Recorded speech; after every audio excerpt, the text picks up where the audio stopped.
마태복음 7장 21절에서 27절입니다.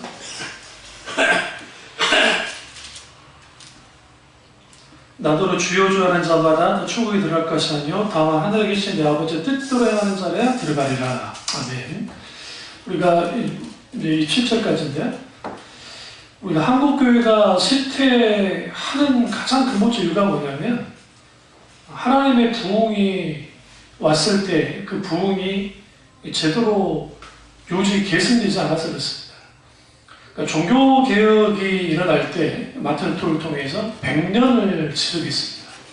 그러니까 엄청난 겁니다. 그러니까 100년 동안 강력한 영향을 끼쳤고 루터나 깔뱅이나 쯔분길리나 이제 많은 그분들이 역사의 뒤안길로 물러났을 때 그때 있게 된 게 뭐냐?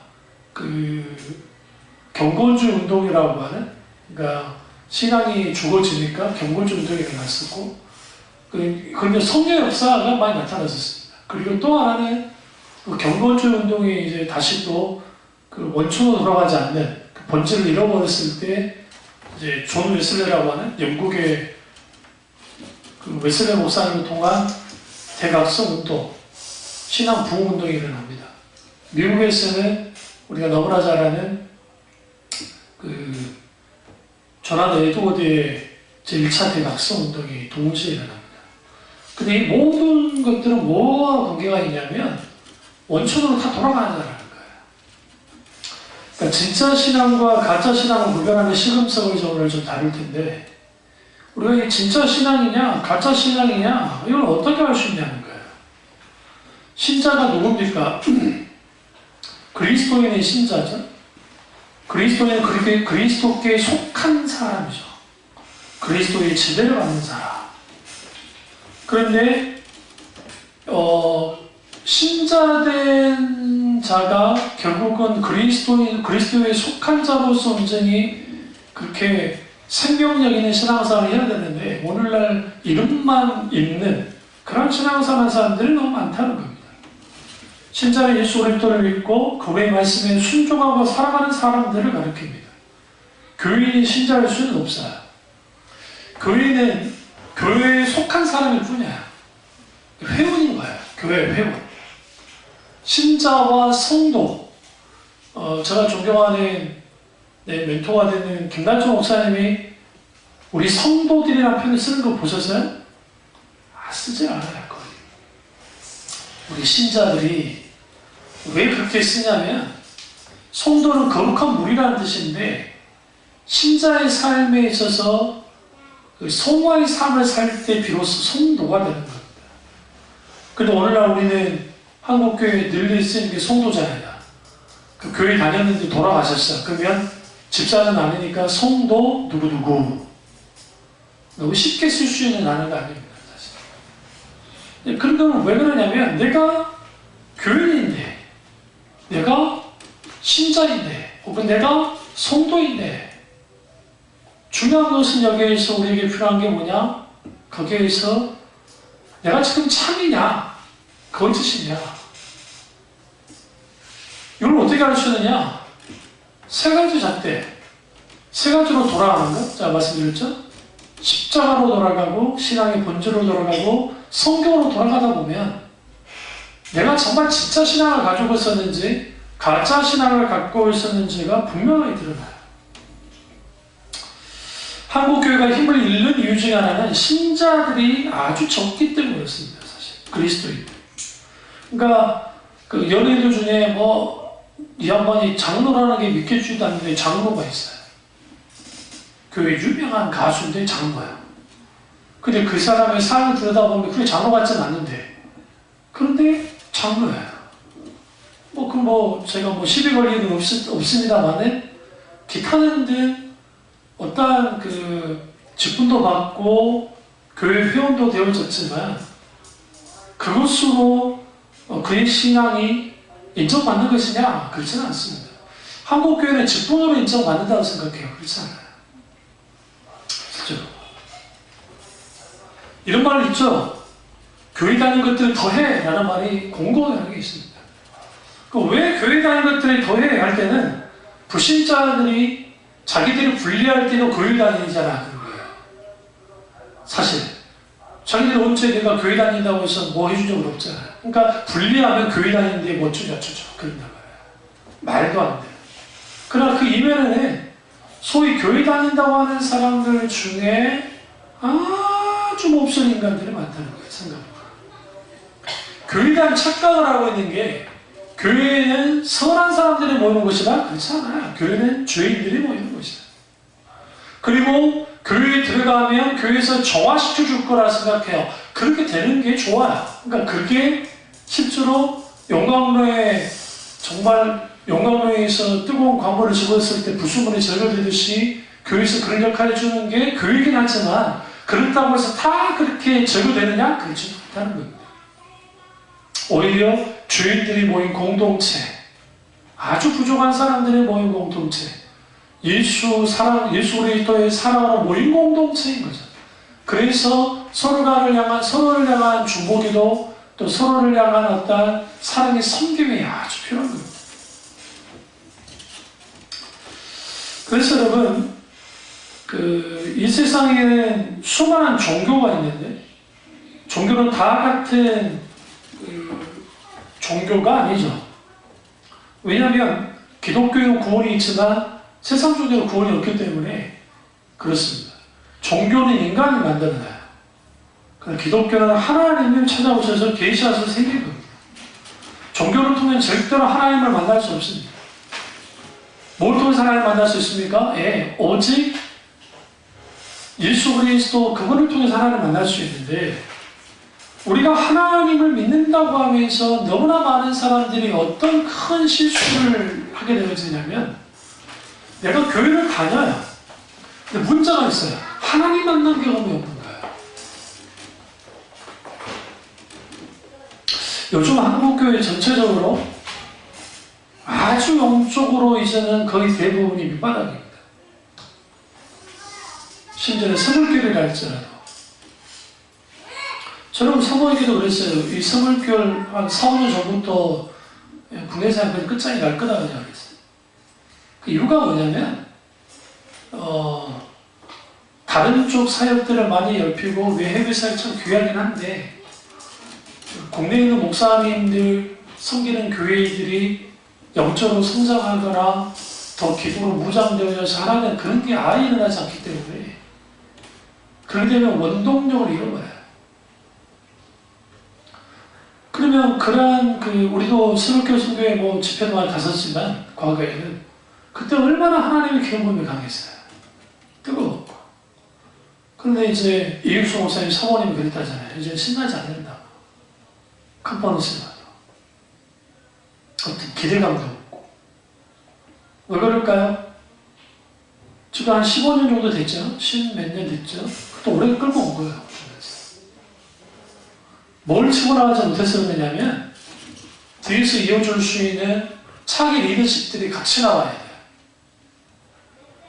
돼요. 차기 리더십이 나와서 원년 멤버 리더십들이 진들을 딱 덜어줘야 돼요. 그러면 엄청난 연구를 하기 시작할 겁니다. 그러니까 더 깊이 말씀 가운데 들어갈 텐데 가장 기본적인 거 기도와 말씀의 전보활이라고 하는 사도들의 그 교훈이 그분들에게 필요해요. 그러니까 해외 사역이다, 군사역이다, 무슨 사역이다, 사역 하다가 이런 말하면 좀 미안한 말인데 대단한 것들을 많이 남기셨지만 글도 많이 쓰셨지만 지금 그 책 나오는 그 내용들이 깊지 않아요. 가볍게 읽을 수 있는 책들이에요. 저도 한때 하나님만 만지실 때 무슨 10권의 책을 썼잖아요. 제본도 나왔지만 그때 그 미친 듯이 쓴 거야. 주무시면서 저 보세요. 습관됩니다. 그러면 우리가 뭐가 필요하냐면 그때 하나님이 막 부으셨으니까 가능했던 거야. 그게 체력적으로도 그렇고 비추는 것도 그렇고 그때 그렇게 쓴 거야. 지금 사람 못 써요. 체력도 안 되고 진짜 써야도 안 돼요. 하나님이 그게 부으실 때가 있다. 그렇게 강하게 부으실 때 우리가 신앙의 본전에 서서 하나님의 놀라운 역사 속에 있으면 괜찮은데 사람들이 어디에 집중하냐면 오늘 본문 말씀처럼 이 재밌는 표현이 뭐냐면 22절 주여 우리가 주의 이름으로 선지자 노릇하고 귀신 쫓아냈고 많은 권능을 행했어요. 이들이 지금 중심에 두는 게 뭐야? 사역이야. 사역. 그러니까 온통 일하는 데만 집중하는 거야. 사역하는 데. 그러니까 이들이 거짓 선지자라는 그 생각을 일단 접어두세요. 이들이 거짓 선지자인 것을 어떻게 알아요? 열매 맺지 못했기 때문에 거짓 선지자인 걸 아는 것 뿐이에요.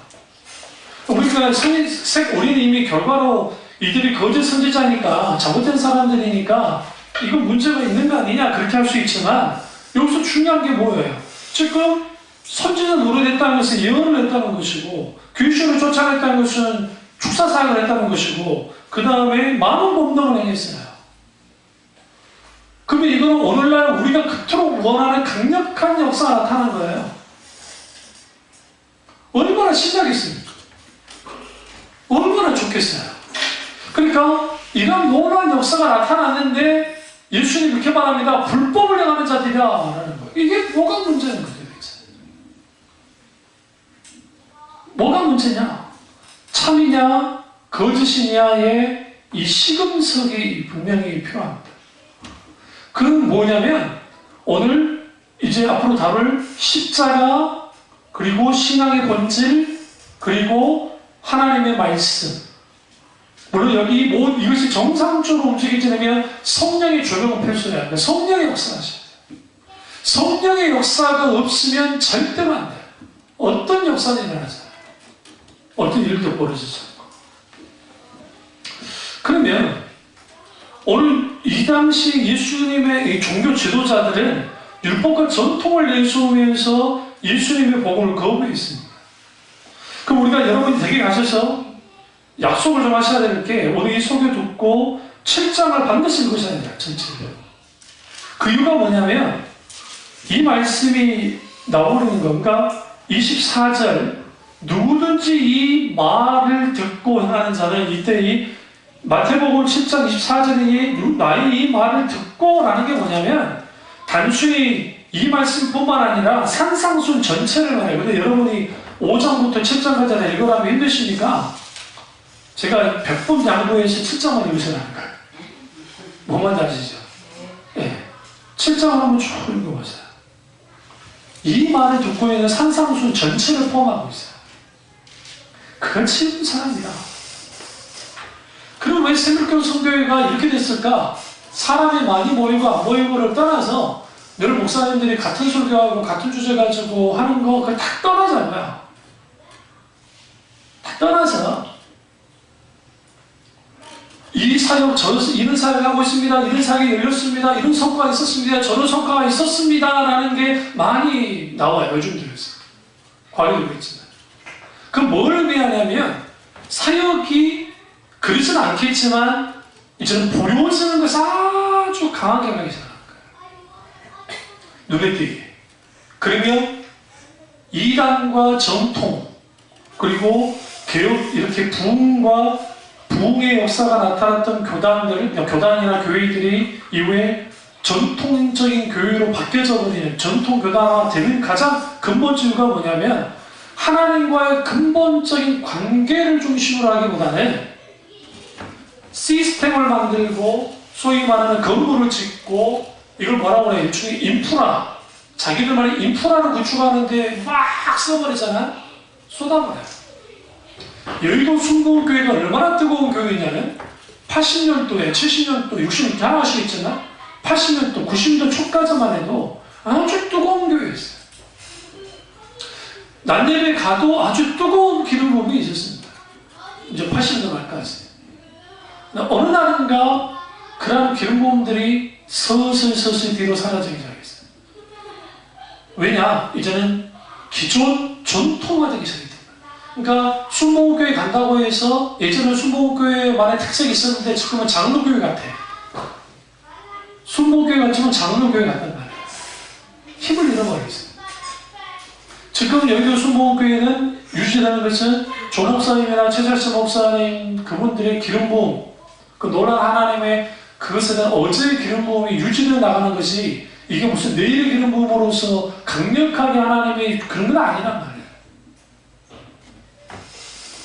그러면 하나님은 그때마다 한 교회 딱딱딱 이렇게 넘겨주세요. 과거에는 어떤 교회가 하나님 놀라는 역사가 있었으면 그 역사가 좀 줄어들면 다른 교회에서 역사가 나타났는데 2000년도 들어오고 난 다음에 그런 역사가 없어졌어요. 잘 생각해보세요. 찬양 한번 볼까요? 여러분 올레이션스 아니까? 그 서빙고에 있는 하스테반 선교사 중심으로 한 올레이션스 경배한 찬양에 정말 80년도와 90년도 초까지 광풍이라는 만큼 강력하게 휩쓸었죠. 그러나 지금은 그 기름 부음이 다 손을 댔다시피 했단 말이에요. 누가 거기 가서 대체 찬양하나요? 자기들 모임이 있겠죠. 요즘은 될 거니까. 그 외에도 예수전도단, 제가 신학할 때 제 동교 목사, 지금 목사 뵙겠죠. 동기들은 예수전도단 가서 자주 참여했었어요. 네, CCC도 마찬가지. CCC가 경배한 찬양, 우리나라 다드림 선교단을 통해서 CCC가 가장 먼저 경배한 찬양 갖고 들어왔어요. 올리센스가 아니에요. 그러면 착각이고 훨씬 빨리 했어요. 근데 거기도 다드림 선교단 하면서 80년도에 중반에 좀 쓰임 받다가 거기는 거의 그렇게 끝났고, 그리고 올리센스가 왔고, 그리고 이제 잡다한, 이런 말은 좀 미안한 말이지만 어쨌든 있어요. 그리고 뭐 주찬양 선교단, 그때 이제 막을 내렸다고 표현보다는 그렇고, 그러다 지금 이제 뭐 마크스나 지금 어노인팅이라든지 뭐 그런데 그 어노인팅이 처음 나왔을 때의 그 강력한 하나님의 기름 부음들, 그 다음에 다윗의 장르가 나왔던 강력한 기름 부음들이 이제는 거의 나타나지 않고 있고, 또 하나는 마커스도 마찬가지예요. 마커스의 초창기와 지금은 전혀 달라요. 네. 그럼 왜 그렇게 되느냐? 뭐든지 처음 시작하고 하나님의 기름 부음이 있을 때는 다 원천으로 돌아가요. 그러니까 신앙의 본질, 십자가의 복음, 그 다음에 하나님의 말씀, 이 모든 것을 정상적으로 하는 것은 성령의 역사가 가능하게 한다. 그러니까 크게 다를 건 없어요. 웨슬리 목사님, 조나단 에드워즈, 그 다음에 이반 로버츠, 그 다음에 기타들 찰스 피, 좀 그렇다 치더라고요. 그러다도 대부분 다 근원적인 성경으로 돌아가잖아요. 초대교회로 돌아가자는 모토로 가지고 나와요. 그럼 우리 무엇이지? 오늘 왜 우리 교회가 지금 10월 달에 이 주제 가지고 나왔냐? 우리 신앙은 어떠냐는 거예요. 그러니까 우리 참빛중앙교회에 강력한 하나님의 역사가 있을 때에 그때 만져지고 그때 있었던 놀라운 역사가 있을 때의 내 신앙과 지금의 나의 신앙은 보자는 말이에요. 안성 목사도 마찬가지예요. 상당수가 쏟아져 버렸습니다. 기름 부음만 해도, 어노인팅이라는 기름 부음만 해도, 여러분 기름 부음이 얼마나 유지되고 계십니까? 그러니까 성령의 기름 부음이 우리 가운데 회복되어야 돼요. 그러지 않으면 하나님의 음성을 듣는 것, 하나님과의 친밀한 교제, 신앙의 모든 것들은 불가능해요. 우리가 기도하죠? 어떤 걸 놓고 기도할 때 이거 해주십시오라고 기도하는 거 아주 타락한 기도예요. 영국 남자라고 하는 게 요즘 떠요.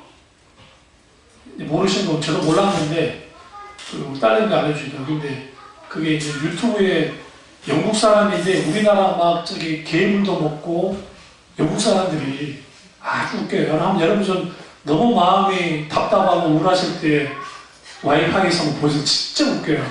진짜 웃겨. 그러니까 동감되고 불닭 볶음면 여러분 드실 수 있어요? 매운 거 그걸 먹어요.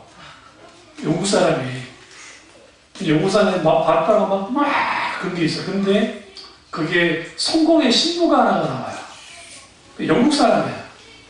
우리나라까지 왔는데 수능시험 문제를 풀게 했는데 우리나라 수능시험 영국 사람이 캠브리지 대학을 나왔는데 못 푸는 거야. 이거 진짜 푸는 거야? 이걸 어떻게 풀어? 근데 이걸 1분에 푼다고? 1분에 풀어야 돼요. 다 풀려면. 이걸 어떻게 1분에 풀어? 이거 하루 종일 못 풀겠는데.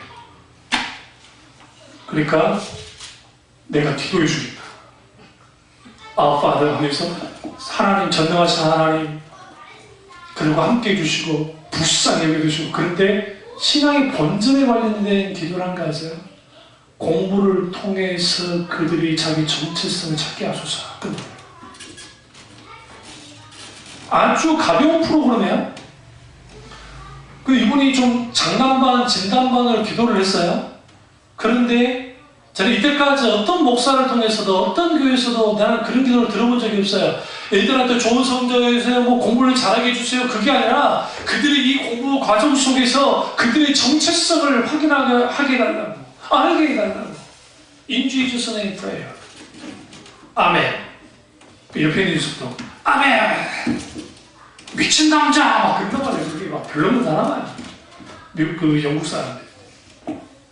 그런데 저는 그걸 보면서 무슨 생각을 했냐면, 우리가 어떤 걸 놓고 기도할 때에 저희 참비 중앙교회 제가 그렇게 설교를 했어도 때로는 저도 그렇고 여러분도 그렇고 신앙의 본질과 천연 다르게 결단하고 결정하고 일을 추진하고 하는 것들 너무나 많이 봤어요. 저도 그럴 때가 있고, 솔직히. 기도의 핵심은 뭐예요? 하나님과 치밀한 교제 속에서 하나님의 음성을 듣고 그 하나님의 음성에 합당하게 그분의 뜻에 맞춰가는 게 기도예요. 그리고 어떤 일들이 역사가 나타날 때, 어떤 문제를 해결해 줄 때, 어떤 길을 열어주실 때 하나님께서 하나님 우주가 뜻 가운데서 우리를 비추시고 그렇게 인도해 나가요. 기도에서 가장 큰 핵심은 뭐냐면 제로 상태로 두는 거예요. 가능성. 이게 어려워요. 그러니까 뭔가를 한다 안 한다, 뭐 순종한다 안 한다, 이거 다 내려놓고 제로로 놓는 거예요. 주로 여러분이 하기 싫은 거 있죠? 하고 싶은 거 하기 싫은 거. 주로 하기 싫은 게 하나님 뜻이에요. 무슨 뜻 아세요? 하고 싶은 게 내 뜻이야. 아멘들 안 하시네. 진짜. 저도 그렇고. 난 지금 당장 내 속소리 확 떠버렸으면 좋겠어. 주엽이 쉬이라 나는데. 내가 원하는 거예요. 왜 그런지 아세요? 안 목사가 갑자기 스타 되고는 골참하지. 왜? 이림사의 충원대로 내가 대통령이 해먹으려 할 줄 몰라. 유명해서 몰라. 나 이 사람 대통령 만드는 헷갈리게 해가지고. 그러니까 주로 그래요. 그런데 우리는 기도할 때 하나님 앞에 신앙의 본질 가운데 있게 되어질 때 성령의 기름 부음이 아무것도 아닌 것 같지만 그 기름 부음이 연쇄작용으로 같이 영향을 끼쳐요. 그러니까 우리가 여러분의 삶 속에서 기름 부음이 딱 중단되거나 기름 부음이 사라지거나 식어져 버리면 이게 심각한 거예요. 아주. 그걸 인식을 못해요, 많은 사람들이. 그러면 진짜 신앙과 가짜 신앙의 실험성은 뭐냐? 열매입니다. 어떤 열매를 맺느냐? 7장 18절 보세요. 좋은 나무가 나쁜 열매를 맺을 수 없고 못된 나무가 아름다운 열매를 맺을 수 없느니라. 좋은 나무가 나쁜 열매를 맺을 수가 없습니다. 그럼 우리는 뭐가 돼야 되죠? 좋은 나무가 돼야 돼요. 좋은 나무는 특징이 뭡니까? 뿌리가 아주 살아있는 겁니다. 깊이 들어가 있고 영양분을 잘 빨아들여야 되니까. 그게 아주 중요한데 그 역할을 하는 게 뭐냐? 십자가의 복음, 그리고 신앙의 본질, 하나님 알고 사랑하는 것, 그리고 성경입니다. 성경으로 돌아가는 것. Back to the Bible. 성경으로 돌아갔을 때에 우리가 지금 어떤 식의 신앙생활을 하고 있느냐가 분명하게 드러나요. 여기서 중요한 게 여러분 7장 16절과 18절에 공통적으로 나오는 단어가 있어요. 이게 뭘까요? 반복적으로. 여러분 한번 봅시다. 16절을 한번 보겠습니다. 그들의 열매로 그들을 알지니 가시나무와 포도를 또는 엉겅퀴에서 무화과를 따겠느냐? 18절 좋은 나무가 나쁜 열매를 맺을 수 없고 못된 나무가 아름다운 열매를 맺을 수 없느니라. 그 다음에 20절이에요. 20절. 이러므로 그들의 열매로 그들을 알리라. 여기서 반복되어서 나온 단어는 뭡니까? 16절과 20절에서 안다는 거예요. 알리라. 여기 핵심입니다. 여기서 안다는 것은 헬라어로 완전히 안다는 것 뜻이에요. 그런데 여러분, 가짜 신앙과 진짜 신앙을 판단하는 정확한 구분은 뭐냐, 시도는 뭐냐? 열매로 안다는 거예요. 그런데 내가 확실히 안다는 거예요. 정확하게 안다는 거예요. 엉겅퀴 얘기 나오잖아요. 이 엉겅퀴가 그 무화과 나무니까 비슷하니까 일반한 겁니다. 우리는 이제 배경 잘 모르니까 그러는데 비슷해요. 그러니까 엉겅퀴를 맞다 멀리서 보면 무화과 나무 같은데 막상 가보면 무화과 나무가 아니니까 당연히 무화과 열매가 없겠죠. 신앙이 그럴싸한 사람들이 있어요. 교회 다니면서. 그러니까 오랫동안 교회를 다녔고 장로도 됐고 뭐 목사도 되고 권사도 되고 다 됐다 이거예요. 그렇다고 해서 그 사람이 진정 주님 앞에 참된 신자냐? 그건 달라요. 별개의 문제예요. 직분과 신앙은 비례하면 좋겠지만 비례하지 않아요.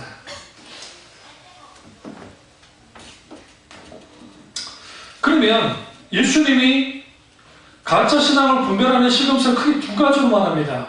하나는 가짜는 진짜처럼 보이도록 흉내를 냅니다. 가짜가 진짜다.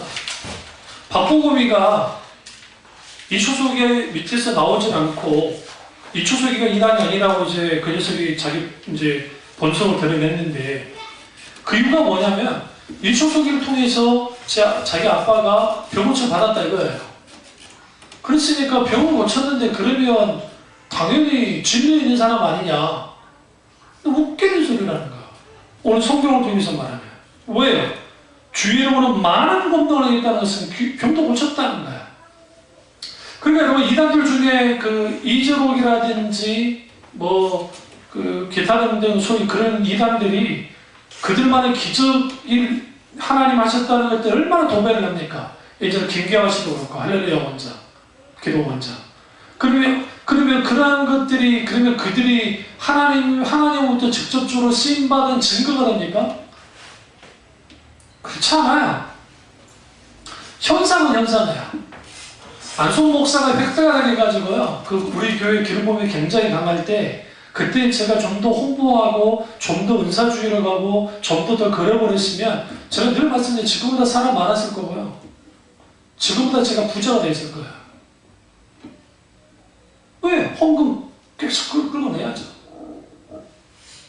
이상할 정도로 이제 여기에 보면 성경에 보시면 사꾼 목사와 선한 목사의 차이가 뭐냐? 목자의 차이가 뭐냐? 사꾼 목자는 절대로 양을 위해서 자기의 목숨을 바치지 않습니다. 성경 보시면. 사꾼이라는 것은 돈을 밝히는 목사라는 단순한 차원이 아니에요. 목자는 목자예요. 목자는 목자인데 양을 수단화시키는 목자. 그러니까 참된 목자는 양을 위해 자기 목숨을 거는 목자고,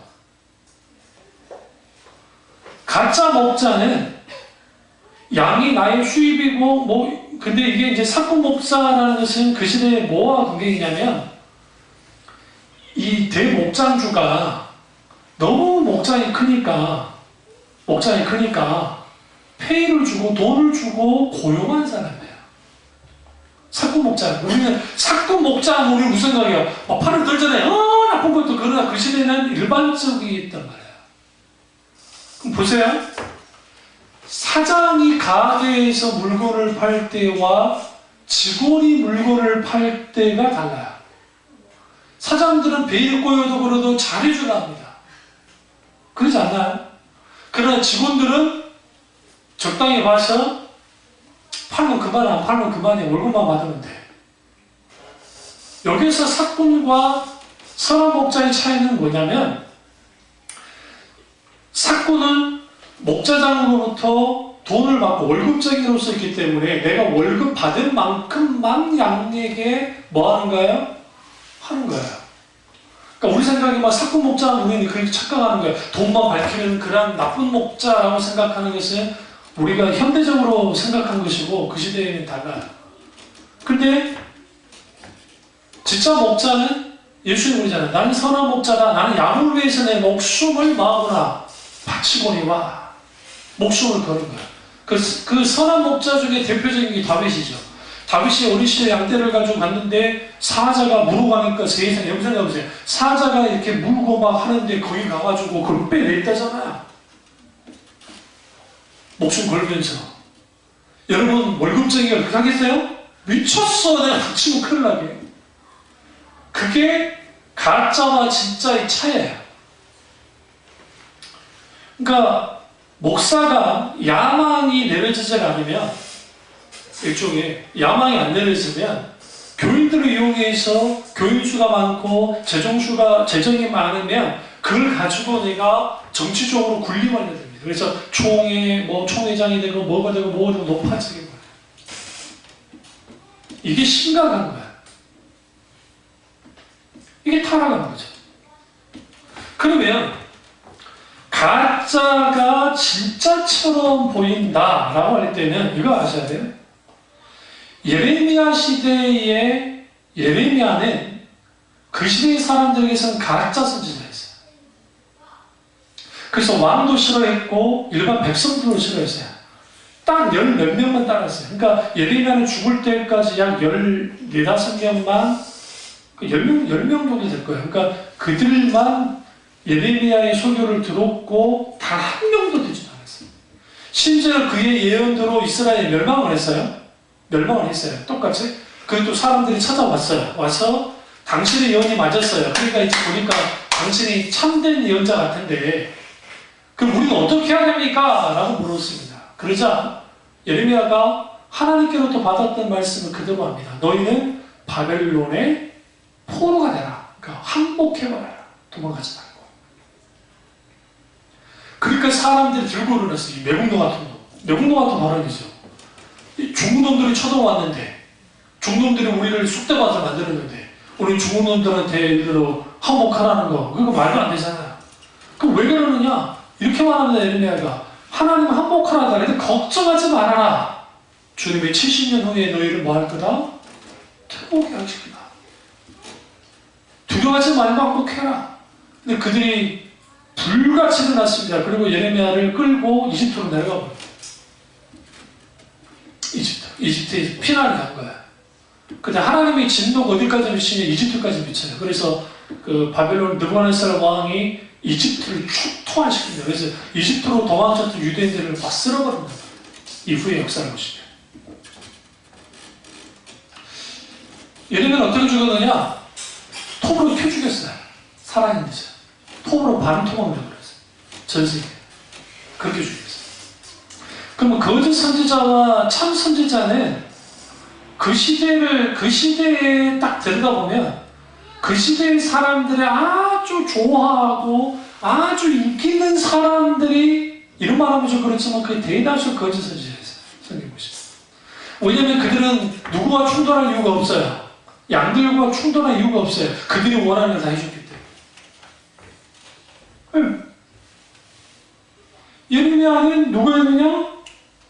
그들에게서는 거짓 선지자였고 오늘날 성경에서 말하는 거짓 선지자들은 그 시대에 인기 있는, 존경받는, 영향력이 있는 선지자들이었단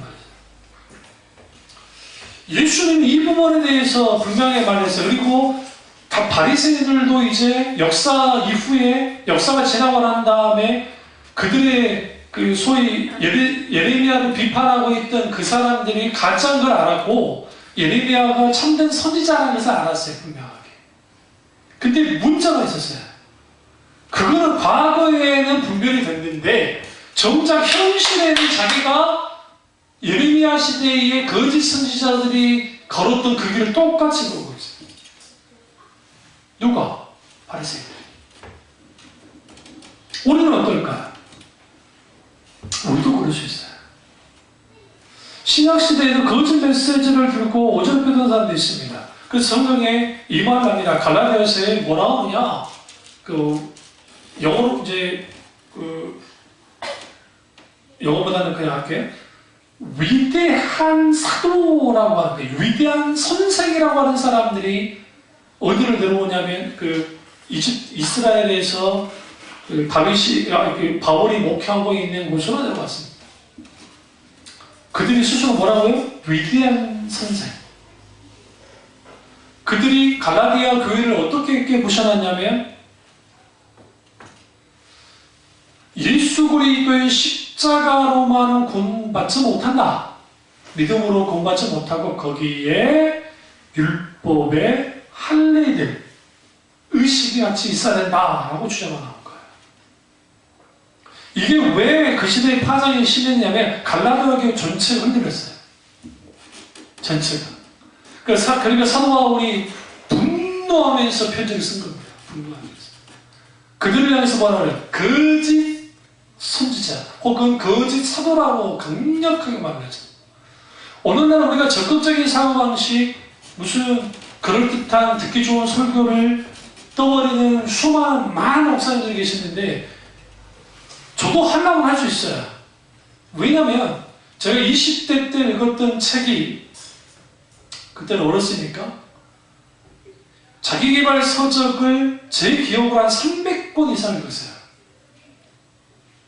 그곳으로도 채워지지 않으니까 동양에 있는 중국에 있는 사서에 집중해서 그래서 명심보감, 중용, 그 다음에 이제 또 전략서, 뭐 한비자, 그 다음에 육도삼락, 뭐 기타 등등 책들을 읽기 시작했단 말이에요.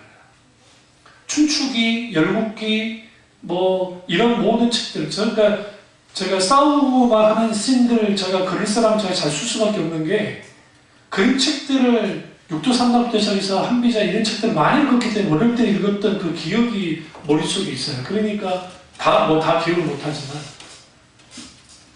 근데 왜 그런 걸 읽었느냐? 목회도 일종의 치열한 영적 전쟁터라고 생각하고 읽었어요. 그러다 보니까 뭐가 딱 그 사람에게 되어지냐면 사람들이 어떻게 하면 움직이는지를 좀 알겠더라고. 보니까 마음만 먹으면. 근데 왜 그걸 중단했냐? 그게 사탄 짓이라는 거예요.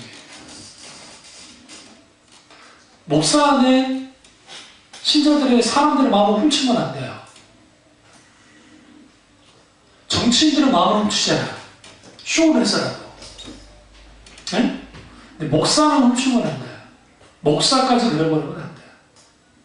근데 오늘날의 신학은 설교학이나 그런 데서 감동 있는 설교, 감동 있는 예배, 감동 주는 뭐 그런 찬양 하면서 성도들의 그 감정을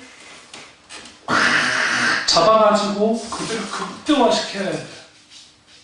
그러니까 기도 사역할 때 주여 역사해 주옵소서 그렇게 하는 거예요. 원래 목소리가 찬양할 때 원래 목소리로 찬양하지 어떻게 찬양하겠어요? 성학을 하지 않는 이상. 성학을 하지 않는 이상. 근데 재밌는 게 나는 우리 이제 노예 목사님들 그분들 갑자기 찬양이 또모하면 같이 목소리 달라져. 빈들의 마른 불같이 시들은 나의 영혼. 바이블 신이 대단해서 봄비로 그런단 말이야. 환장이 죽겠어. 빈들의 마른 불같이 시들은 나의 영혼. 내 목소리로 해야 돼요. 이야기하듯이.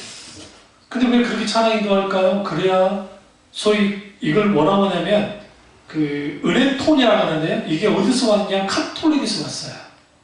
자, 들어보세요. 마리아여 우리를 위해 기도해 주소서. 온만이 밤매흠. 온만의 밤매이 뭔지 모르네. 궁예가 있잖아. 궁예가. 온만의 밤매. 모든 것은 부처에게 말한다. 소위 은혜톤이라는 것을 가지고 사람들에게 뭘 집어넣기 시작했냐면 이 예선을 끌고 나갔어요. 그게 분감사를 통해서 우리나라에 입대어 작품을 확 떠버렸어요. 이게 가슴 아픈 거예요, 이게.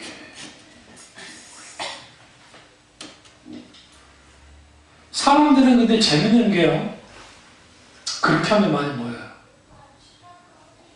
그렇게 하면 사람들이 좋아해요.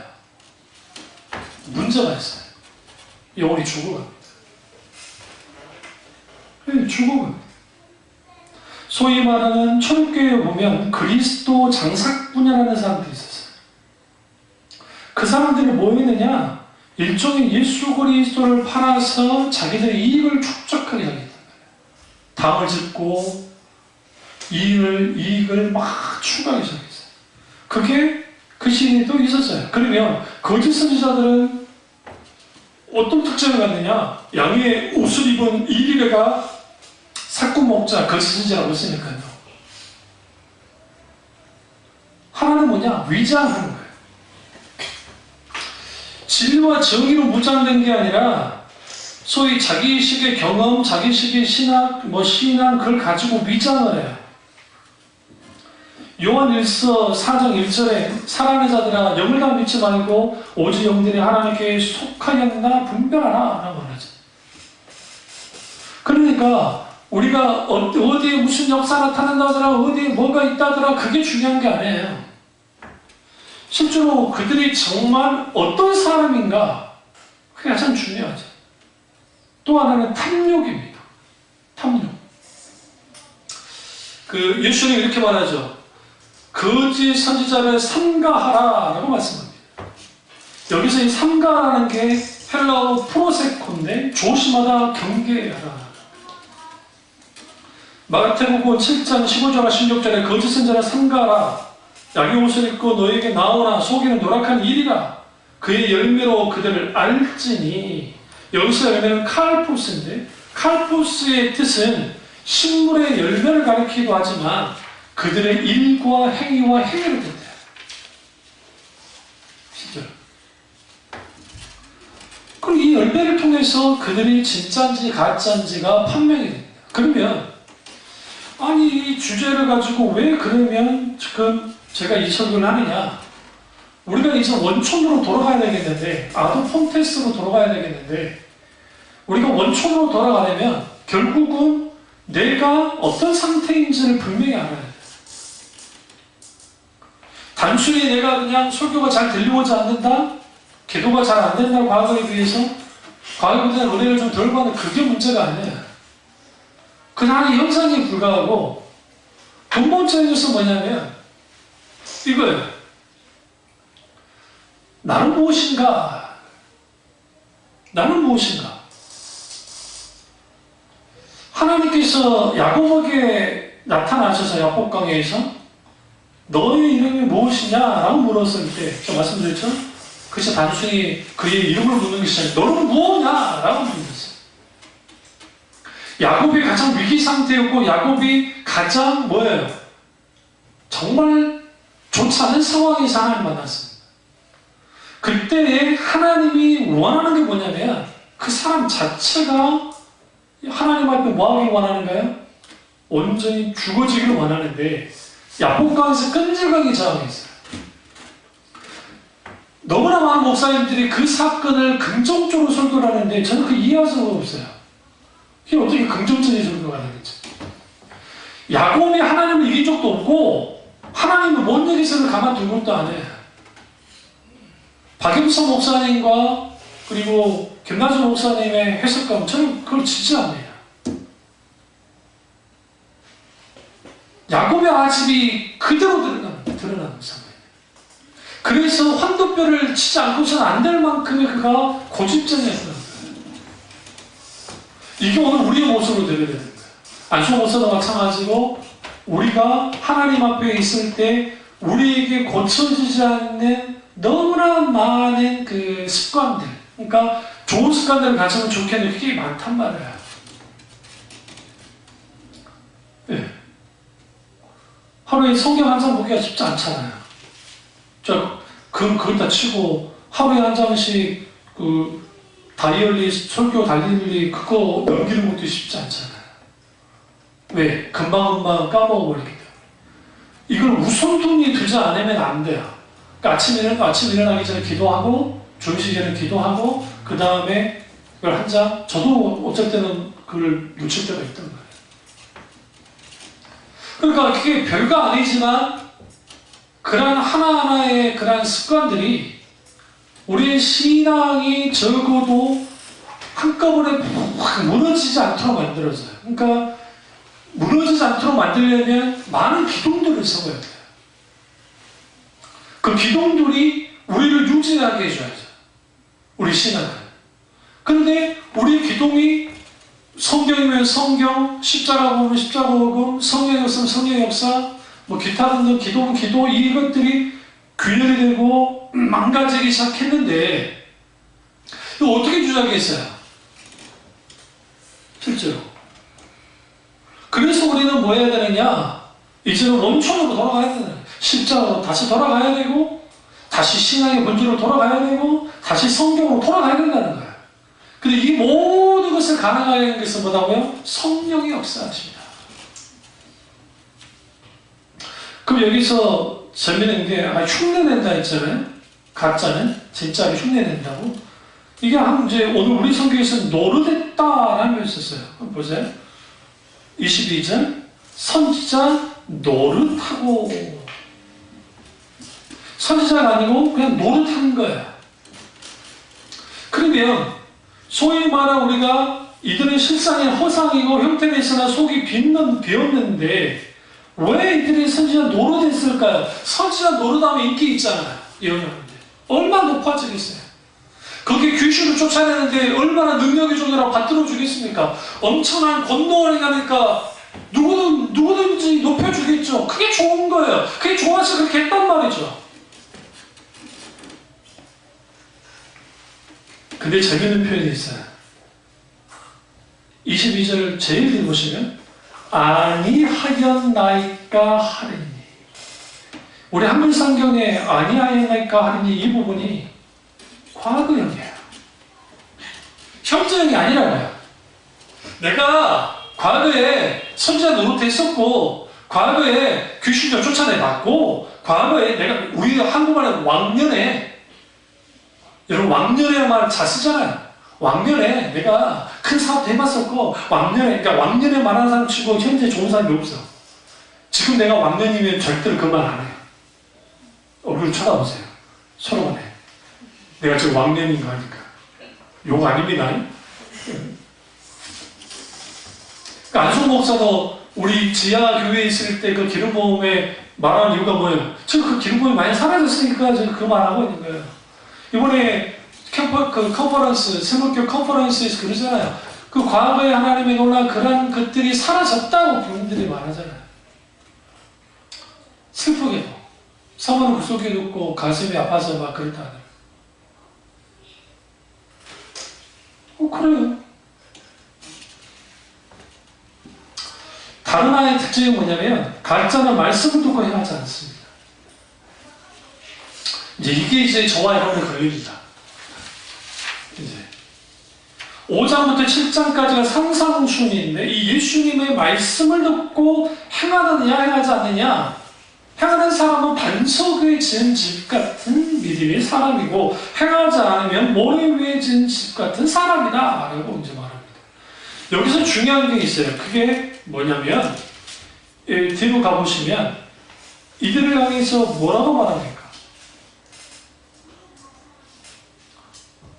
반석 위에 집을 지은 사람은 지혜로운 사람이라고 말하고 있고요. 성경에. 그러나 모래 위에 지은 사람은 뭐예요? 26절 어리석은 사람이다. 참 신자냐 거짓 신자냐의 판가름은 결국은 내가 위선자가 아니고 소위 흉내내는 것이 아니라 내가 열매로서 내 신앙이 증명되어지고 그리고 동시적으로 내가 이제 주님의 말씀을 듣고 행해야 된다는 거예요. 그런데 행하는데 여기서 중요한 게 뭐냐면 말씀을 듣고 행하는 자는 지혜로운 사람이고 말씀을 듣고 행하지 않는 사람은 어리석은 사람이다. 그럼 내가 지금 어리석은 사람이 될 것인가? 내가 지혜로운 사람이 될 것인가? 결단해야 됩니다. 그 말이에요, 주님. 문제는 말씀을 듣고 행할 수 있는 사람이 몇 명이나 되겠냐라는 거예요. 사실.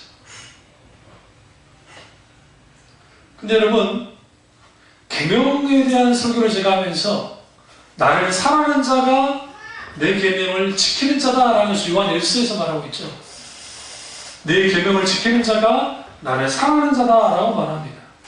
결국은 하나님의 말씀을 가지고 그 말씀을 행하려면, 잘 들으세요? 우리 안에는 그 말씀 지킬 수 있는 힘이 없다는 것을 먼저 인정해야 돼요. 만약에 내게 그 말씀 지킬 힘이 있다고 나오면 이게 율법주의로 가버려요. 잘할 때는 기고만장해지고 못할 때는 그냥 땅이 떨어져요. 죄책감을 휩싸이면서. 첫 번째는 그렇고. 두 번째는 내가 말씀을 지킬 수는 없기 때문에 반드시 하나님이 나를 도와주셔야 된다. 도우시는 하나님의 임재가 은혜의 또 다른 차원의 뜻이에요. 은혜라는 뜻은 크게 두 가지로 보는데, 하나님 조건 없이, 아무 조건 없이 하나님이 하나님 차원으로 성의를 베풀어 주시는 거예요. 성의 베푸시. 그러니까 조건이 없어요. 무조건적으로. 이걸 그래서 영어로 그래서 은혜는 뭐라고 그래요? 그레이스인데, 그레이스가 은혜잖아요. 근데 그레이스의 어원을 쭉 보면 기프트, 선물하고 똑같아요. 그게 선물이에요. 은혜는 선물이에요. 값없이 우리에게 주시는 하나님의 선물, 호의. 또 하나는 내가 기도할 수 없는 사람인데, 내가 말씀을 읽고 말씀대로 살아갈 수 없는 사람인데, 때로 내가 하나님의 음성을 들을 수도 없는 사람인데 하나님이 도우시는 놀라우신 임재가 우리 가운데 있게 될 때 내가 그렇게 살아가는 거예요. 술, 담배를 끊고 싶으십니까? 그러면 은혜 구하세요. 실제로 은혜가 필요해요. 예전에 동산교회 전도사님 한 분, 지금 목사님이신데 안양에서 목회했던 김상만 맞나? 어쨌든 그 목사님 저한테 이제 이야기를 하는데, 그때 제가 전도사였으니까, 전도사님, 왜 내가 사실은 내가 술고래에서 나 담배, 교회에서 청년 회장하면서 담배 피는데 술도 먹고 어떻게 끊었어요? 그러니까 아니, 끊으려고 했는데 안 끊어지대.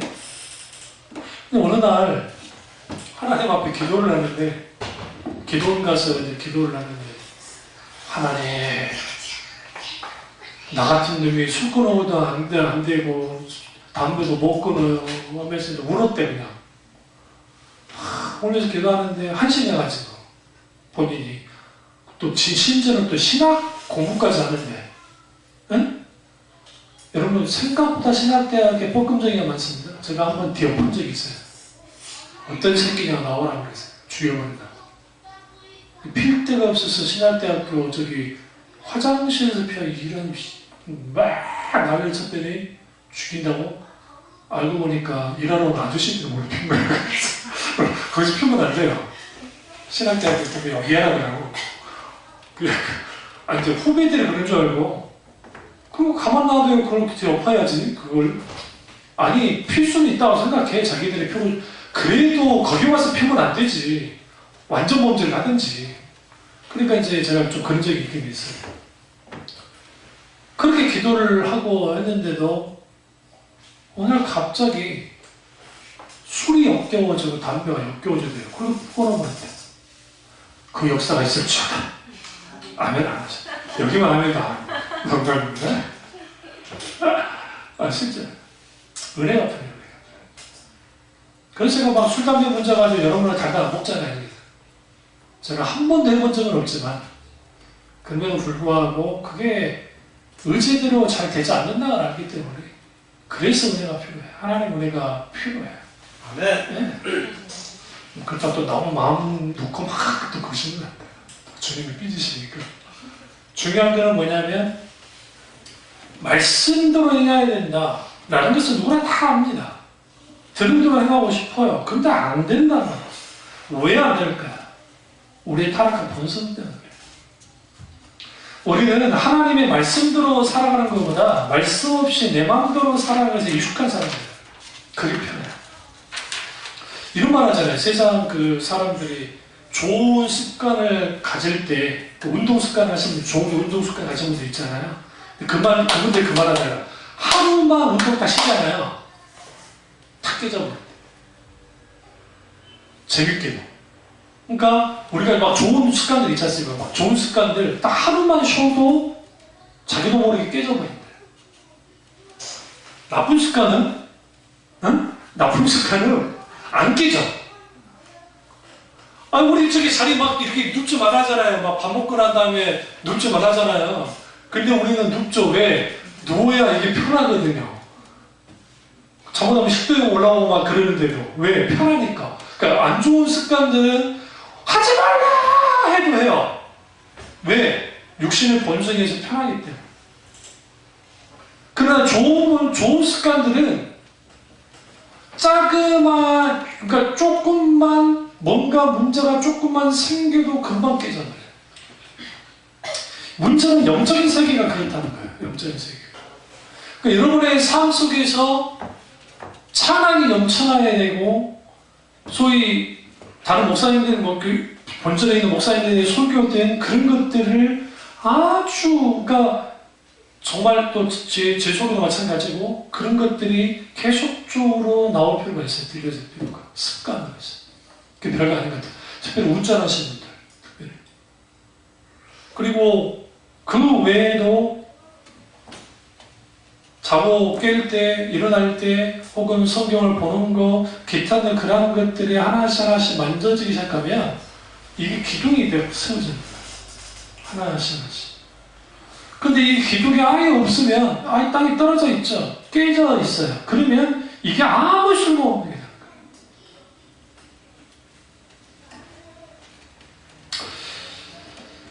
대부분이 설교를 통해서 들려지는 말씀을 한 귀로 듣거나 한 귀로 흘려보는 사람들이 많고, 귀로 듣고 머릿속에는 저장하는데 기억만 하는 것으로 끝나는 사람이 있고, 그걸 듣고 논리적으로 설명까지 할 수 있는 사람이 있어요.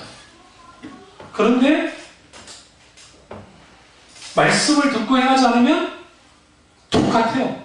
그냥 듣고 흘리는 거나 뭐 기억하는 거나 뭐 말로서 설명할 수 있는 거나 똑같아요. 실제로. 그게 분명해요. 그러니까 우리는 스스로 자신에게 속는 거예요. 속을 수 있어요.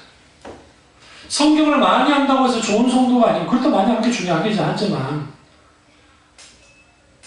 그 말씀을 삶에 적용해보고, 적용하다 넘어져보고, 자빠져도 보고, 그래야 돼요. 그런 경험이 있게 될 때에 반석의 집 같은 믿음을 갖게 돼 있어요. 예. 그러나 어리석은 사람은 말씀을 듣고 행하지 않습니다. 결정적으로 우리가 말씀대로 행하지 못한 이유가 뭘까요? 마음이 병이 들었기 때문에 그래요. 우리는 타락한 본성이 있어서 아주 자기 자신을 향해서도 배신합니다. 삐뚤어지고 말씀대로 살지 않습니다. 제멋대로 돌아가는 돌같이 딱딱한 마음이 있어요. 그 마음이 뭐하기 시작하느냐? 우리가 하나님의 말씀을 지키는 데 대해서 저항하도록 만들어요. 예, 저항하도록 만들어요. 이런 말들 하지 않아요? 내가 말씀대로 살고 싶은데 잘 안 돼요, 목사님. 얼마나 노력해 보셨냐고요. 얼마만큼 노력해 보셨어요. 너무나 많은 사람들이 조금 해보고 끝내버려요. 생각보다. 더더군다나 개신교회에 있는 교인들은 그러니까 종교에 있는 교인들에 비해서 좀 자유로워요. 그러니까 카톨릭 같은 경우는 여러분 혹시 이제 대중교통을 이용하시다 보면 카톨릭 신자들, 불교 신자들 어떤 분들 꼭 기도문 갖고 다니시는 분들 자주 봐요. 생각보다 자주 봐요.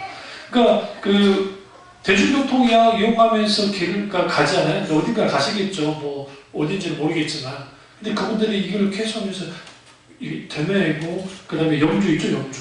그 카톨릭 신자 중에 염주를 하나씩 다 하는 분이 있어요. 그러니까 그 카톨릭 신자 전체가 그러진 않겠지만, 그래도 그렇게 하는 분들이 있어요. 그러니까 제가 뭐 자주 봐요, 생각보다. 모르죠. 그분하고 내가 뭐 비슷하게 차 타는 시간이 돼가지고 그런지도 모르겠지만, 그런 게 있어요. 근데 우리는 집에 돌아가기만 하면, 이제는 다 풀어헤쳐버렸잖아. 책가방 내 던지듯이. 그러니까 진지하게 하나님의 말씀을 좀 깊이 좀 들여다보고, 여러분 그거 아세요? 하나님은 우리가 어떤 그 앞뒤가 팍 막혔을 때에도, 내가 공고합 속에 찬양할 때를 듣잖아요. 시대가 아주 좋아져가지고 같은 찬양 막 듣다 보면 알아서 구글 프레이님이 알아서 다른 좋은 곳으로 인도해 줍니다. 그 영국 남자 하나 봤더니 그놈이 알아서 인도해 줄게요. 제가 그걸 스트레스 많이 풀었어요. 아니, 외국 사람들이 산낙지 먹는 그 모습, 저는 산낙지를 못 먹어요. 이빨을 부실해가지고. 죽을까봐. 산낙지가 들어가는데 개불을 먹는데 얼마나 웃긴지. 근데 여러분, 우리에게 좋은 어떤 그런 것들이, 좋은 것들을 가지고 하나님 앞에 했으면 좋겠는데, 오늘날의 사람들의 관심사가 신앙과 하나님과의 관계된 관심사보다는 무엇을 먹을까, 무엇을 마실까, 무엇을 입을까에 관심을 둬요. 수요일날 잠깐 나눴었나? 그거죠. 니고데모와, 그걸 나누고 말씀할 테니까요. 니고데모와 부자 청년이 예수님께 찾아왔습니다. 동시에 찾아온 건 아니고 시간차를 두고 찾아왔습니다. 우리 부자 청년 너무 잘 알잖아요. 누가복음에서는 부자 관원이라는 표현을 썼어요. 청년이었습니다. 청년이라는 표현은 아주 젊은 사람이에요. 근데 부자였어요. 근데 그가 예수님께 나와서 질문을 던진 게 뭐냐면, 선생님, 선한 선생님, 어떻게 하면 내가 영생을 얻을 수 있습니까? 라는 질문을 던졌습니다. 이게 젊은 사람이 던질 질문이 아니잖아요. 이제 좀 나이가 들어가지고 60 이상 됐는데 이제 내 생애를 마감해야 될 것 같아. 내가 영생에 대한 진정 고민하지 않겠어요? 죽음에 대한 고민할 것이고, 내가 어떻게 하면 영원한 생명을 살아볼까 질문 던졌을 것 같은데, 이 청년이 얼마나 괜찮은 친구냐면 그 질문을 하고 던졌단 말이에요. 부자면서. 여러분, 젊을 때 부자면 즐길 거리가 얼마나 많습니까? 놀이터도 얼마나 많고요. 영생이라는 생각 안 할 것 같아, 저 같으면. 나이가 들면 모르지만. 그러니까 이 친구는 아주 본질적인 질문을 하고 던졌던 사람이야. 그것도 대낮에. 니고데모는 어떠합니까? 니고데모는 한밤중에 몰래 사람들의 눈을 피해서 예수님께 옵니다. 뭘 의미해요? 비겁한 행동이죠. 그럼 왜 그렇게 했어요? 알려주면 안 되니까요. 그가 바리새인이었고 그가 랍비였어요. 그러니까 바리새인이자 랍비이자 율법학자였단 말이에요. 이 사람의 지위는, 우리는 예수님을 구세주고 성자 하나님이시니까 우리는 아주 높이지만, 그 시대의 배경 아래서 예수님은 니고데모에 비하면, 그러니까 계급적으로 이게 상정할 수 없는 그런 그 차이가 나요. 니고데모가 훨씬 높아요. 그러니까 계급으로 따졌을 때.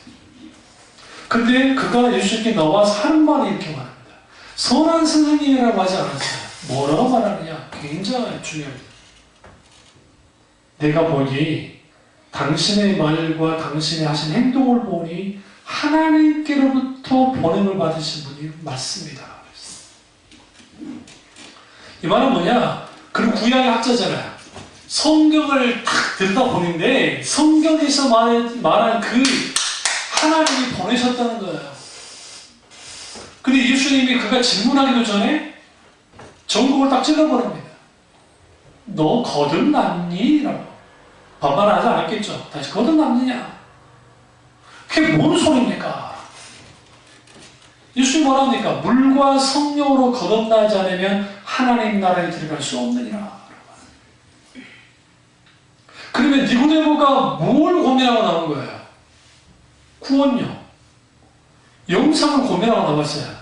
그가 유대 종교로서 아주 신실하고 경건한 사람에도 불구하고 천국을 갈 수 있을까? 영생한 영원한 생명을 누릴 수 있을까에 대한 그게 안 됐던 게 없던 거예요, 그에게. 그러니까 예수님께 정말 자기가 빨개 벗겨지듯이 부끄러움을 감수하기도 했고, 성경 보시면 우리나라 성경도 이렇지만 헬라의 원전을 들여다보면 아주 예수님 타락해버려요. 네가 랍비다면서 그것도 몰라! 그래버려요. 의도적으로. 저 같으면 성질 나가지고 뭐야 이게 젊은 게요. 그랬을 것 같은데. 그가 배우는 자세를 가지고 거듭난 게 뭡니까? 엄마 뱃속에 다시 들어갈 수 없을 텐데요.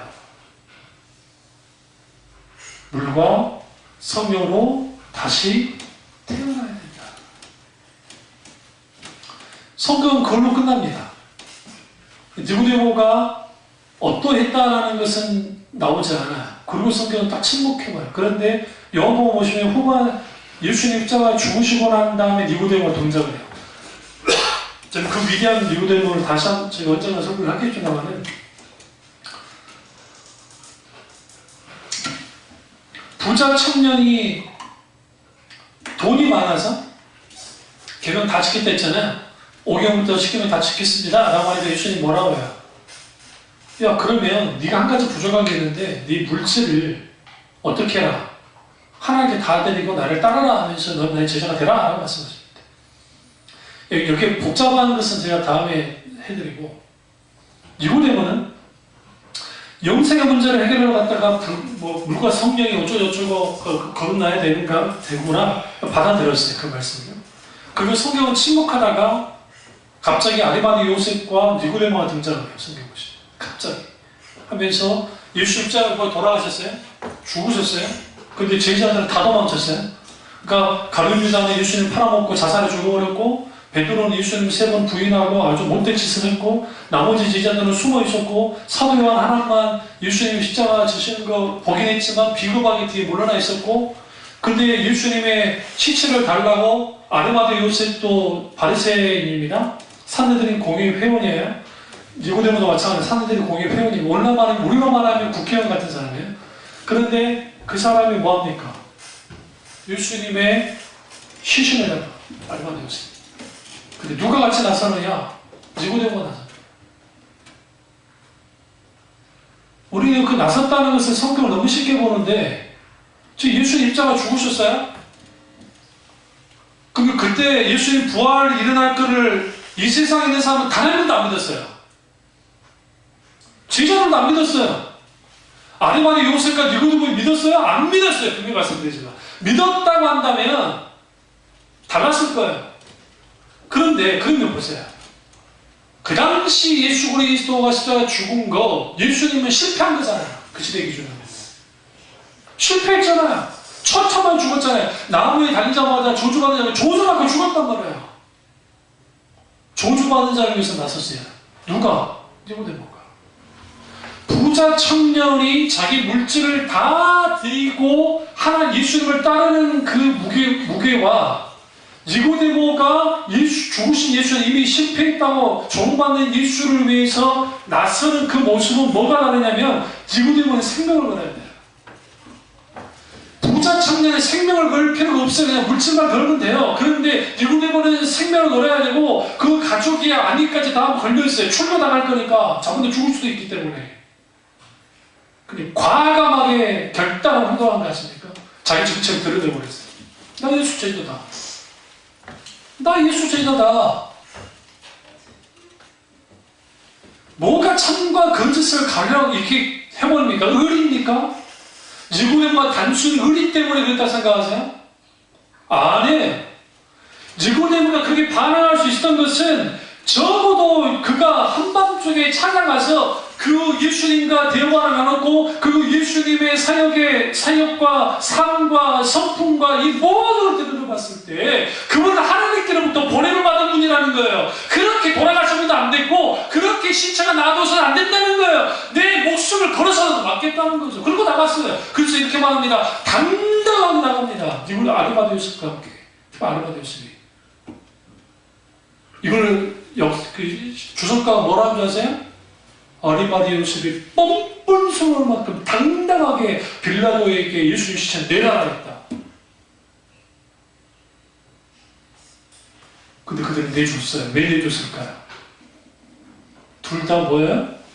사내들인 공회의 회원이죠. 바리새파예요. 부자예요. 부자예요. 예수님의 무덤을 내드렸는데요. 아리마대 요셉이 그 무덤값이 얼마나 될까요? 강남 아파트 5채 정도는 돼요. 지금은 따지면. 목사님 거짓말을 아니요. 아리마대 요셉이 그 무덤을 마련한 곳이 시온산. 메시아가 재림할 때 마파로 다 이스라엘산 그렇게 생각했단 말이에요. 그러니까 거기에 아주 좋은 곳에 실제로 지금도 정원까지 그러니까 그 당시 작은 정원이 조성되어 있고 그 다음에 새 무덤을 만들어서 가져온 배우고 있어. 그러니까 이게 돈 가치가 그냥 돈이 있다고 해서 할 수 있는 게 아니라 이게 어마어마한 건 예수님이 내드렸어요. 나 거기 안 묻혀도 좋으니까 예수님 부활할 줄 몰랐어요? 그는요? 예수님 영원히 묻혀 계시라는 거예요. 나 안 묻혀도 상관없으니까 나 다 드릴게요. 그냥. 대저택을 팔아야 살 수 있는 만큼의 그 무덤을 아리마대 요셉 왜 드렸다 생각하십니까? 그가 만난 예수가 그런 분이라는 거예요. 우리가 원천으로 돌아가자 할 때에 신앙의 원천, 종교교육의 원천, 초대교로 돌아가고 하는 일은 모든 곳에 원천으로 돌아갔을 때 무슨 일이 벌어졌느냐? 그들에게 있어서의 하나님은 나의 모든 것을 드려도 가장 가치 있는 분이었어요.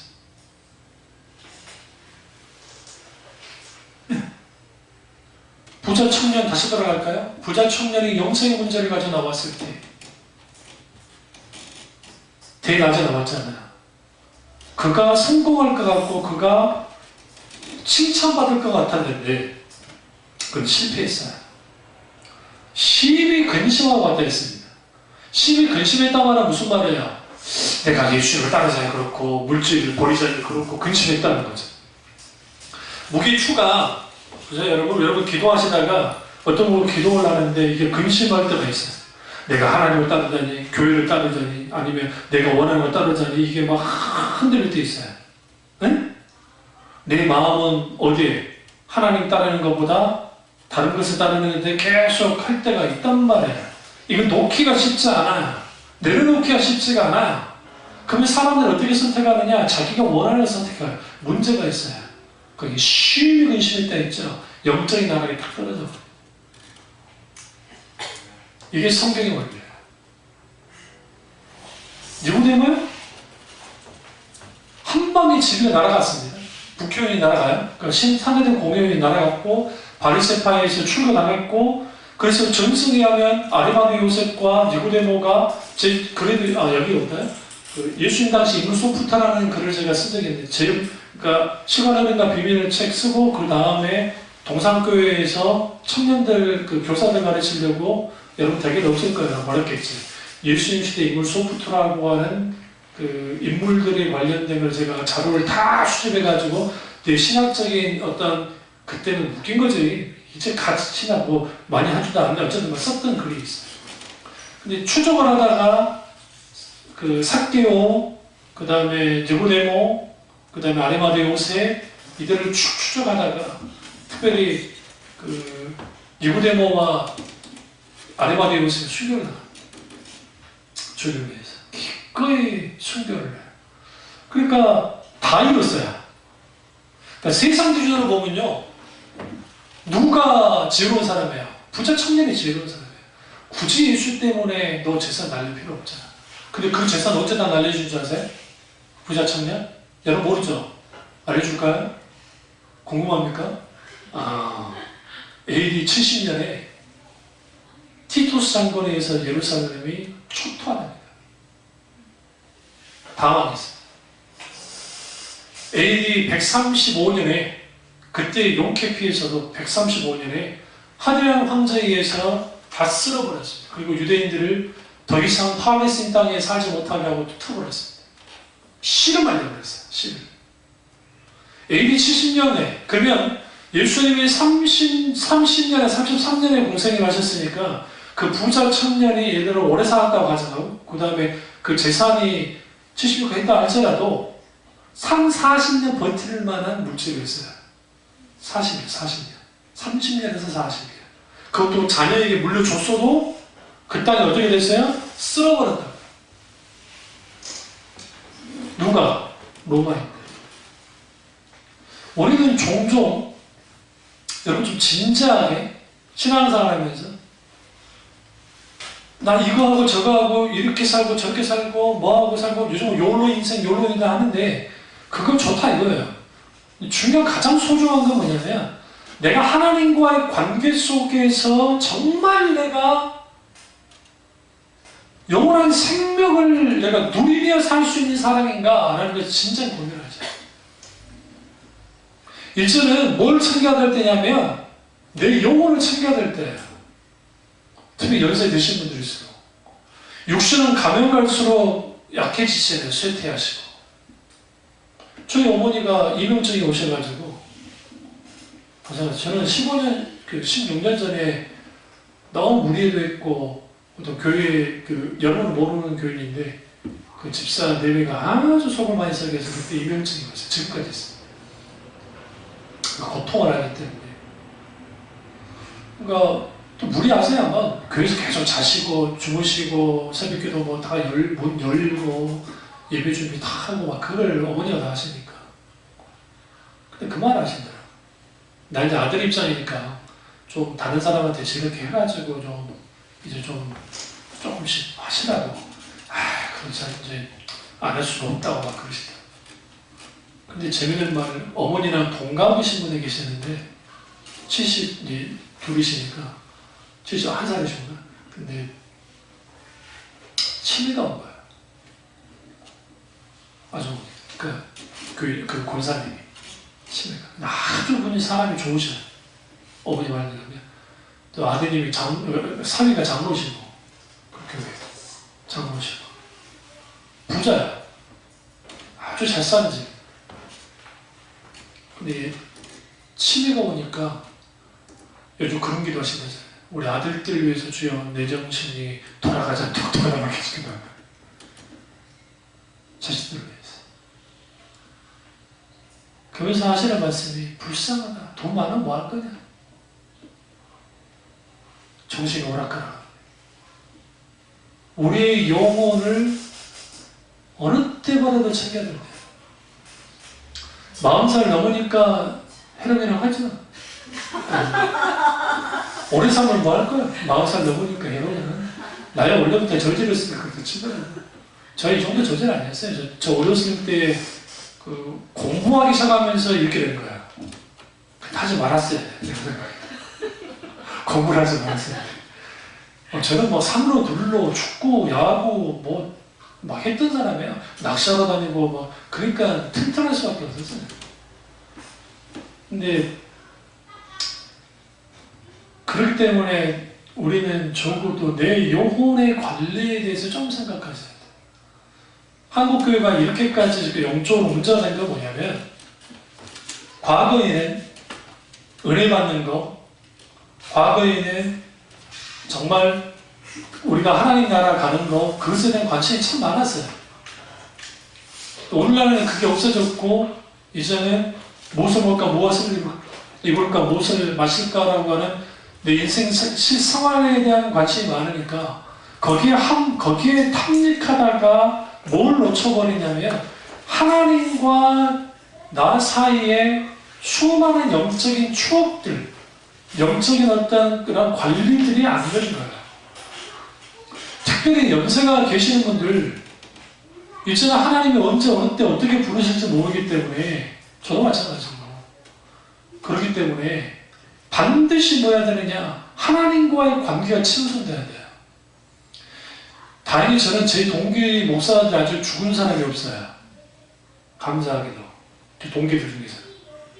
근데 우리 광주형 동기들의 목사님 5분이 돌아가셨어요. 다 50대 초반, 40대 후반에, 중반에 돌아가신 분도 있어요. 중반. 저보다 나이가 어린데 충분히. 그러니까 픽픽 쓰러지는 거예요. 스트레스 받아서 뭐 그러기도 하고 막 돌아가시니까. 그러니까 40대라고 해서 안전하지 않아요. 무슨 소리 아시죠? 그렇기 때문에 반드시 우리는 뭐 해야 되느냐, 내 영적인 영혼에 대한 관심, 그리고 영성에 대한 거, 그리고 하나님과의 나 사이에 이제 내가 생을 살아갈 때, 내 생을 마감할 때 하나님과의 관계 속에 있는 수많은 추억들을 남겨야 돼요. 그게 지난번 컨퍼런스 때 있던 at halak, 하나님과 산책하며 동행한 삶 속에서. 근데 그런 모든 것이 가능하려면 우리 원천으로 돌아가야 돼. 나도 폰테스. 내가 참된 신자냐, 거짓된 신자냐. 내가 부자 청년이 될 것인가, 아니면 니고데모 같은 사람이 될 것인가. 결단해. 그 결단 속에서 우리는 뭐 해야 되느냐, 적어도 주님 편에 서서, 적어도 내 신앙이 이전에 막 우리 한강 박스로 만들어서 막 그런 프로그램이 있거든요. TV 프로그램 보니까. 이전에 막 그 박스 같은 걸로 만들어가지고 횡단하는 거, 대회 같은 거 하거든요. 참가비가 3만원이라는 거 있잖아요. 그런 것 같은. 그까짓 것도 눈을 보면 건드리기 쉬울 것 같죠? 물살이 장난이 아닙니다. 한강이 워낙 크니까 그렇게 안 보이는 것 뿐이에요. 슉 내려가는 게. 그러니까 여러분이 아무리 수영을 잘해도 한강 그렇게 건넌다는 거 그거 거의 정말 쉽지 않아. 똑같아요. 신앙도 이렇게 쭉 물살이 있어요. 근데 우리를 어떻게 물살이 끌고 나가냐면 하나님 그러니까 연어처럼 거슬러 올라가는 게 신앙생활이에요. 같이 휩쓸려 내려가는 것이 아니고. 근데 올라가는 사람들이 같이 휩쓸려 내려가는 게 신앙생활을 한단 말이에요. 그러니까 거기에 세속주의부터 시작해서 세상적인 것이 너무 많은 것이고, 거슬러 올라가려면 발길질을 하든 뭘 하든 해야죠. 그래야 올라갈 수 있어요. 이거 명심하셔야 돼요. 그러니까 한국 교인들이 어떤 착각을 하냐면 교회 와가지고 목사님이 다 해줄 거라 생각해요. 우리도 맡겨주고 다 해줘. 근데 설사 그렇게 할 수 있다고 생각합시다. 그런데 예수님인들 못해요.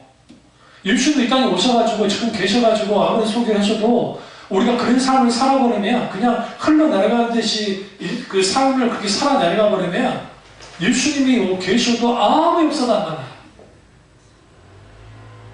누구를 통해 알 수 있어요? 바리새인들과 종교 지도자들이 그 시대에 예수님을 대적했던 걸 보고 알 수 있어요. 마찬가지로 오늘 이제 컨퍼런스 첫날인데 우리가 정말 영적으로 거슬러 올라가서 정말 하나님이 그토록 원하시는 폰테스, 원초로 돌아가서 초대교회 성도들의 신앙, 그 신앙을 저와 여러분이 회복하시기를 주님의 이름으로 축원합니다. 기도하겠습니다. 잠시간 설교.